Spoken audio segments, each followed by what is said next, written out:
Madam இவங்க அண்ணாமலை அவங்க வந்து 4 மாசம்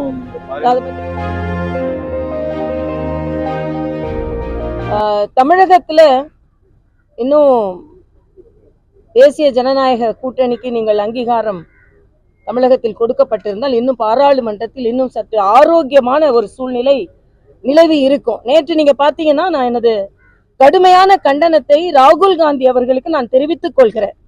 இந்துக்கள் என்றாலே வன்முறையாளர்கள் என்று சொல்லி ஒட்டுமொத்தமான இந்துக்களையும் அவர் மிகவும் மோசமாக விமர்சித்திருக்கிறார். இதற்கு எங்களது கடுமையான கண்டனத்தை நாங்கள் தெரிவித்து இருக்கிறோம்.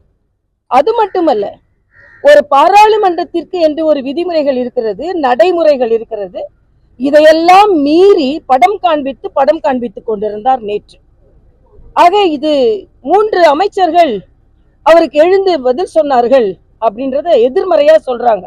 அவர் எல்லாம் தவறாக சொல்லிக் கொண்டிருக்கும் பொழுது அமைச்சர்கள் குறுக்கிட்டு அதற்கு பதிலளிக்க வேண்டிய கட்டாயத்தில் இருக்கிறார்கள்.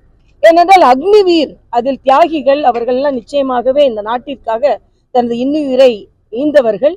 அவர்களுக்கு எந்த இழப்பீடும் கொடுக்கவில்லை என்ற ஒரு தவறான கருத்தை சொன்னார். உடனே மரியாதைக்குரிய ராஜ்நாத் சிங் அவர்கள் எழுந்து இல்லை, அவர்களுக்கு 1 கோடி ரூபாய் அவர்கள் உயிர் தியாகத்திற்காக இழப்பீடு கொடுக்கப்பட்டிருக்கிறது, அதற்கு ஈடு இணை எதுவும் இல்லை, ஆனாலும் கொடுக்கப்பட்டிருக்கிறது என்பதை தெரிவித்தார்.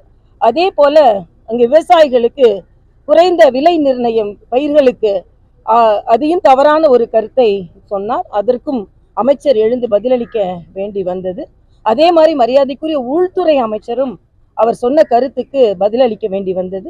ஆனால் நேற்று நீங்கள் பாராளுமன்றத்தை நீங்கள் பார்த்தீர்கள் என்றால் ஏதோ தனக்கு விளம்பரம் தேடிக்கொள்ள வேண்டும், ஏதோ முதல் பேச்சை இப்படித்தான் பேச வேண்டும் என்று எதிர்மறை பேச்சாக ஒரு பயிற்சியின்மை, ஒரு முதிர்ச்சியின்மையோடு எதிர்கட்சி தலைவர் பேசினார் என்பதைத்தான் ராகுல் காந்தி அவர்கள் பேசினார். எல்லாவற்றிற்கும் மேலாக மிகுந்த மன வருத்தத்தை சார்ந்தது, மன வருத்தம் ஏற்படுத்தக்கூடியது.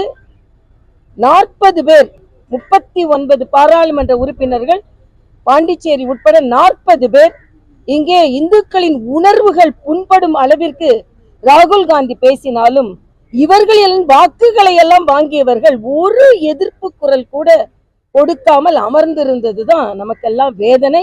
அதனால் இவர்கள் அப்படித்தான் செய்வார்கள். இந்த 40 பேர் அங்கே சென்றது தமிழகத்திற்கு எந்த பலனும் இருக்காது, சத்தம் போடுவார்கள், அவ்வளவுதான்.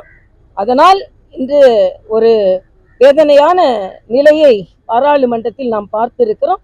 ஆனால் இதை எதிர்கொள்வதற்கு தேசிய ஜனநாயக கூட்டணி, மரியாதைக்குரிய பாரத பிரதமர் அவர்கள் தயாராகவே இருப்பார்கள் என்பதுதான் எனது கருத்து. அதே மாதிரி மதுவிலக்கு கொள்கை, இந்த பாராளுமன்ற உறுப்பினர், உங்களது தொகுதியில் வெற்றி பெற்ற பாராளுமன்ற உறுப்பினர் கனிமொழி அவர்கள் ஆட்சிக்கு வருவதற்கு முன்னால் மதுவிலக்கை பற்றி அவ்வளவு பேசினார்கள். ஆனால் இன்று பத்திரிகையாளர் சந்திப்பதை கூட அவர்கள் தவிர்க்கும் அளவிற்கு பயந்து போயிருக்கிறார்கள்.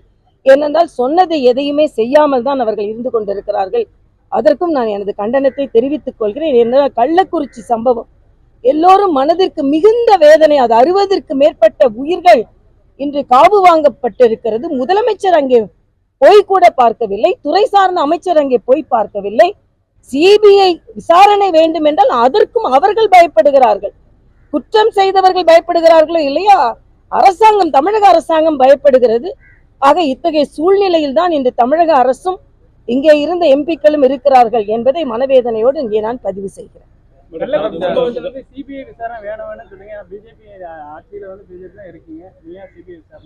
சிபிஐ விசாரணைக்கு மாநில அரசிடமிருந்து ஒத்துழைப்பு வேண்டும், நேரம் செய்ய முடியாது. ஏன்னா சில மாநிலங்கள், இப்ப தெலுங்கானால நம்ம ஆளுநராக இருக்கும், தெலுங்கானாவோட நேரடியாக சிபிஐ விசாரணை வர முடியாது, மாநில அரசின் ஒத்துழைப்பு இருந்தால் தான் பண்ண முடியும். அதுக்கு சட்டம் இயற்றப்பட்டிருக்கிறது.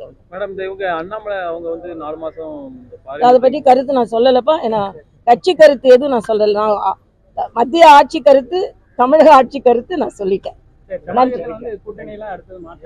இல்ல, அது எல்லாமே கொள்கை ரீதியாக பின்னால் முடிவெடுக்கணும்.